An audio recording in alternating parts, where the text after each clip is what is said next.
Eu sou Maria Pancararu, que é o nome da minha etnia, Pancararu. Nós somos do Alto Sertão Pernambucano, em 3 municípios, Tacaratu, Petrolândia e Jatobá. Eu sempre gostei de ler, de escrever, de estudar. Quando eu morava na aldeia, foi uma pesquisadora lá que estava fazendo pesquisa sobre o meu povo e eu fiquei assim me questionando o que essa pesquisadora está fazendo aqui, o que ela quer saber de nós, porque eu achava assim a minha vida tão normal que não tinha assim nada de diferente para mostrar. E aí eu achei muito bonita a palavra universitário. Eu falei, nossa, universitário é uma coisa forte, poderosa. E achava que talvez eu não tivesse chance de ser por conta das minhas condições econômicas, né? A localização, que eu morava longe da cidade. Para mim era quase impossível isso. Aí eu tive a primeira oportunidade de fazer o vestibular e passei. E fui fazer o curso de licenciatura em História, concluí esse curso e achei que não foi tão complicado assim ser universitária. E aí eu queria mais, eu achei que só ficar ali na aldeia, eu já dava aula para os meus parentes, as crianças, meus primos, e eu resolvi descortinar o mundo. Eu já trabalhava na FUNAI e procurei um local no Nordeste, porque eu queria ficar perto do meu povo, que eu pudesse ir para continuar estudando. E o local que me acolheu foi a FUNAI de Maceió. Eu fui para Maceió assim com a cara e a coragem. Eu não conhecia a cidade. Nos primeiros 4 meses, na verdade, foi muito difícil para mim, porque eu sentia muita saudade da minha aldeia, do meu povo. E eu era mais uma na cidade. Isso é muito ruim, você sair de um lugar que você é alguém, que você vive cercada pelos familiares e de repente você está só no mundo, no meio de uma multidão. Mas eu falei, eu vim para estudar, eu vim porque eu queria, então eu vou ficar aqui.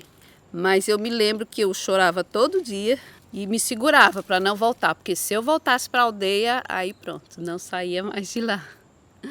Aí com o tempo eu fui me acostumando. E aí eu segui os meus planos de estudar, consegui ir para a Universidade Federal de Alagoas.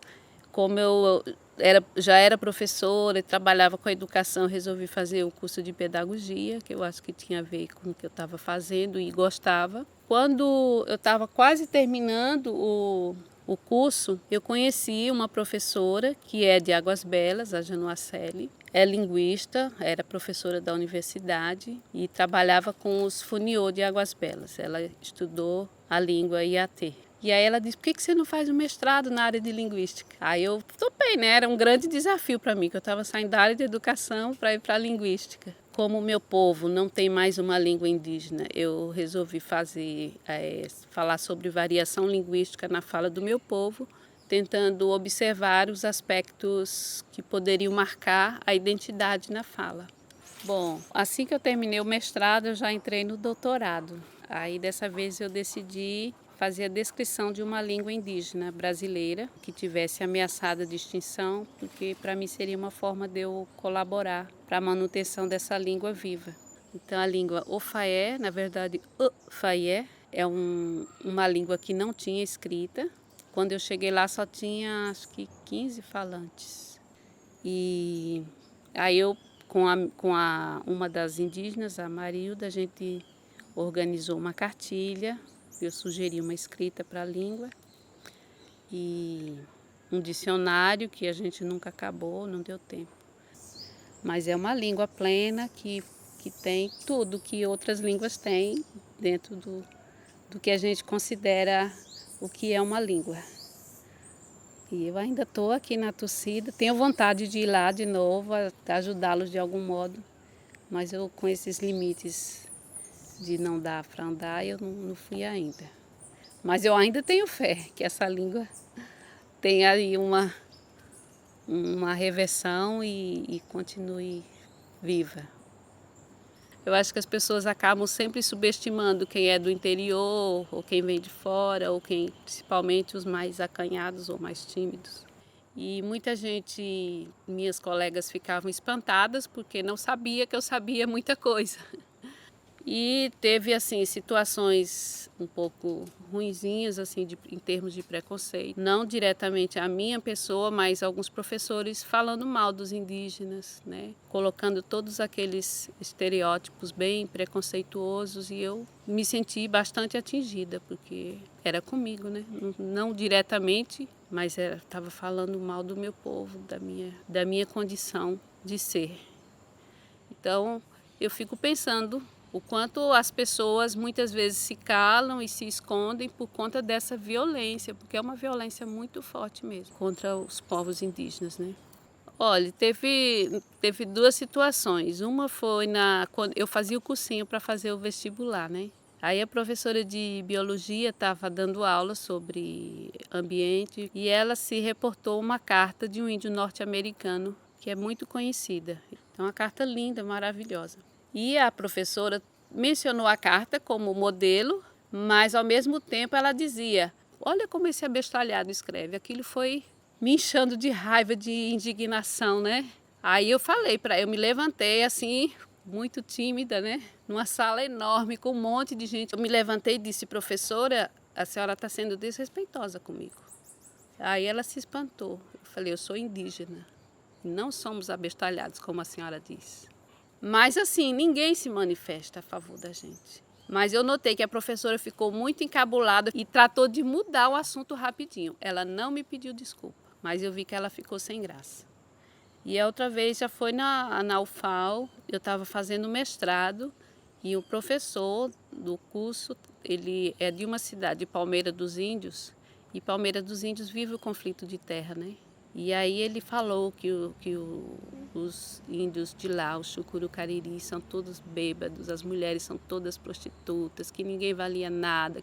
Eu também me senti muito ofendida e falei que não era daquele jeito que ele estava falando. E me identifiquei também. Aí nessa hora a dor foi mais forte, porque era um grupo muito pequeno. Nós éramos, acho que no máximo 10 alunos.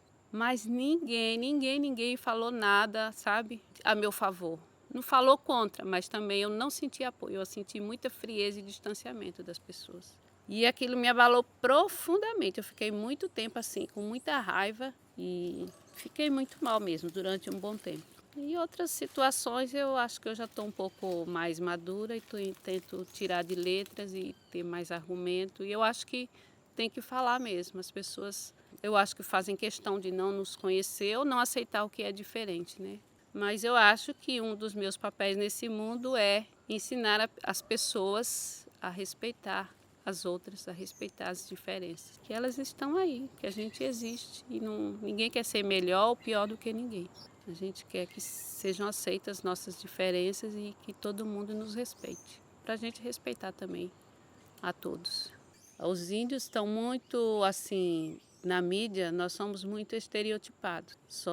Só aparece mais os índios do Xingu, os que ainda têm uma vida bem mais fechada, mais distante da sociedade, que tem mais traços físicos mais evidentes, mas índio no Brasil é uma diversidade muito grande, né? Além de povos, que segundo o IBGE, no censo de 2010, nós somos 305 etnias. Então, dentro dessas etnias, há uma diversidade muito grande.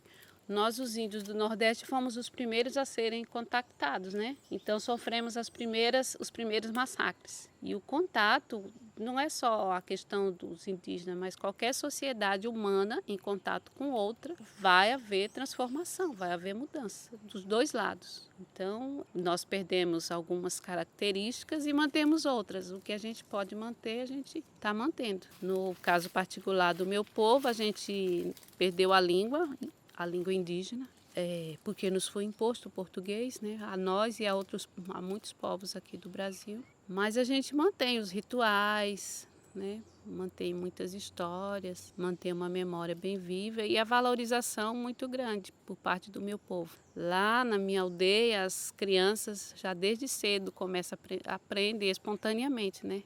Imitando os outros, a dançar o toré, a cantar. E isso é o que vai fazendo a cultura viva e forte. Então, gerações e gerações mantêm, né, as tradições, as festas, os rituais, e assim a gente vai vivendo.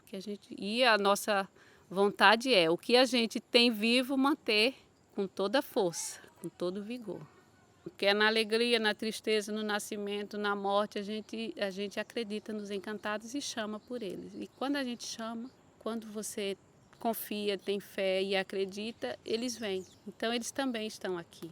E eu tento vivenciar isso no meu dia a dia, nas minhas crenças, nos meus valores, né? Nos toantes, que às vezes eu estou lavando louça e estou cantando, até para minha filha ouvir e começar também a se interessar. Porque foi assim que eu fui me envolvendo. Mesmo fora da aldeia, eu já me identificava como indígena, né?